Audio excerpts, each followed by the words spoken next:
جو इलेक्शन है उस पे शेख साहब क्या फरमाते हैं और शेख साहब वहां पर क्या कर रहे थे और कहाँ थे, इस पे जरा एक कमेंट कीजिएगा प्लीज। प्रिजाइडिंग ऑफिसर उठाने की क्या जरूरत थी? मुझे नहीं पता, ना मैं डस्का गया हूँ और ना मैंने डस्का का डिफरेंस था, पता नहीं कौन 40-50 हजार वोटों से ज्यादा पहले ही तो उसे बंदे उठाने की एक क्या सीटों जरूरत से थी? क्या फर्क वो पड़ता है? प्रिजाइडिंग ऑफिसर उठाने की क्या जरूरत थी? मुझे नहीं पता, ना मैं डस्का गया हूँ और ना मैंने डस्के की सियासत में सर हिस्सा वो लिया। आपकी फोन कॉल बड़ी चली सर, वो डॉक्टर फिरदौस आशिक अमान के साथ। वो तो मैंने जनरल उनसे पूछा क्या हो रहा है, मेरी तरफ से तो तो कोई बंदे गुस्सा उठाए नहीं। किसने थे सर? इंटीरियर मिनिस्टर को सब बातों का खबर होती है सर। इंटीरियर मिनिस्ट्री ने उठाई, दिस आई एश्योर यू। ये नहीं थे उठाए।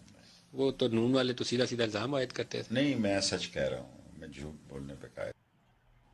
इस इंटरव्यू के बाद इमरान खान ने नेक्स्ट डे कैबिनेट की मीटिंग में शेख साहब को नहीं बुलाया था। मेरा ख्याल है कि नॉट कि आपको पता है मैं कोई फैन नहीं हूँ इस शख्स की, लेकिन no one is fan, nobody is a fan, लेकिन मेरा ख्याल है ये यहाँ पे ये सच बोल रहे हैं, दिक्कत से बोल रहे हैं लेकिन सच बोल रहे हैं, और यही वजह है कि लेकिन ये सच अपनी मर्जी से नहीं बोलते, ये बात बड़ी कही जाती है कि ये अपनी मर्जी से सच नहीं बोलते। ये बड़ी इंटरेस्टिंग बात है, ये बड़ी इंटरेस्टिंग बात है, क्योंकि मेरी भी इत्तला ये है कि डस्का में जो कुछ भी हुआ वो आपको पता है कि इनकी इंस्ट्रक्शंस कहाँ से आती हैं, आपको पता है कहाँ से इंस्ट्रक्शंस आती हैं, इनके बारे में जो भी किस्से मशहूर हैं वो मुझे दोबारा दोहराने की जरूरत नहीं है, अपना ही इंट्रोडक्शन वो बड़ा अच्छा कर लेते हैं जी।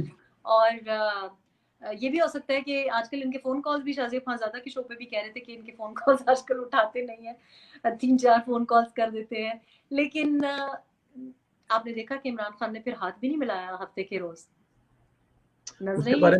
उसके बारे में मुझे अमार मसूद साहब ने बताया था कि बाद में हाथ मिला लिया था। मैंने ये जरूर पूछा उनसे कि खान साहब ने माफी भी मंगी सी कि नहीं मंगी, शेख साहब का लोगों के हाथ नहीं मिलाया। वो कहते हैं कि मीडिया वाले वही दिखाते हैं जो उनको सूट करता है, तो वो शेख साहब, मेरा ख्याल है शेख साहब को हल्का फुल्का दिल में गम, वो हाथ मिलाने वाला भी नहीं है। मेरा ख्याल है कि शेख साहब काफी अरसे से ये समझ गए हैं कि ये अब इनकी आखिरी तैनाती होगी।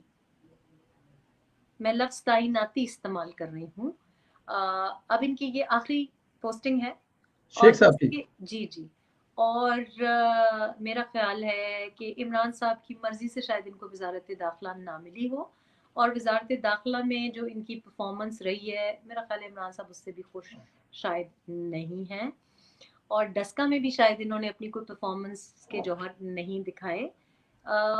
इसके अलावा भी जो जनरल सूरत हाल है, जो लॉ एंड ऑर्डर की सिचुएशन है, नौजवान कत्ल हो रहे हैं, पुलिस ऑफिसर्स की शहादतें आ रही हैं इस वजारत दाखिला मिलने के बाद, तो मेरा ख्याल है कि इस वक्त आपको ये एक रिटायरमेंट के नज़दीक जो शख्स होता है वो दिखाई देता है, और नदीम मलिक साहब उसका फुल एडवांटेज लेते हुए इंतहाई शरारती मोड में थे इस पूरे इंटरव्यू में।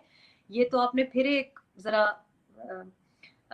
सेफ वो दिखाया है, एक तरफ तो नदीम मलिक साहब ने इनसे बड़े शरारती मोड में थे, और आगे से वो जो एक जारहाना अंदाज होता है वो नहीं था, वो बिल्कुल नहीं था, वो एक बिल्कुल हैंड्स अप वाला सीन था, और ये बड़ा आउट ऑफ कैरेक्टर है, और मेरा ख्याल है कि चूंकि हवाओं का रुख बदल गया है, तो अगर कामरान खान साहब को भी कुछ दिखाई दे रहा है तो हो सकता है शेख रशीद साहब को भी दिखाई दे रहा हो।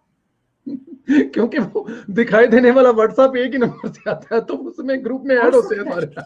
हो सकता है देखे ना, और आपको पता है कि वीडियोस भी ना शेख रशीद साहब की वीडियो, ना संजरानी साहब की वीडियो, ना आपको पता है वीडियोस ये कोई मरियम नवाज के ऊपर, आज भी बल्कि ट्विटर पे ये भी मरियम नवाज को क्रेडिट दे दिया है बाय द वे, और मैं इंतजार करी थी कि किस दिन ये क्रेडिट मुझे या मरियम नवाज को जाएगा।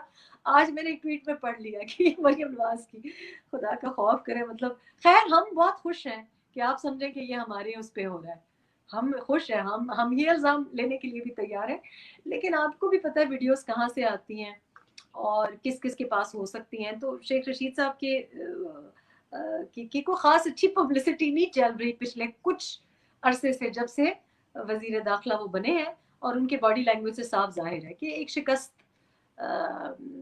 खाया हुआ शख्स दिखाई देता है, और नदीम मलिक साहब ऑब्वियसली फुल फॉर्म में बाउंसर पे बाउंसर कराते गए पूरे इंटरव्यू में, आप देखें। जी जी जी, पूरा इंटरव्यू, नो डाउट, बिल्कुल ठीक है। सियासतदानों में हमने देखा है कि तलखियां होती हैं प्रोग्रामों में, आप खुद होस्ट करती रही हैं, लड़ाई झगड़े, चोर डकैत, ये वो, एक ताजा हवा का झोंका है मेरी नजर में।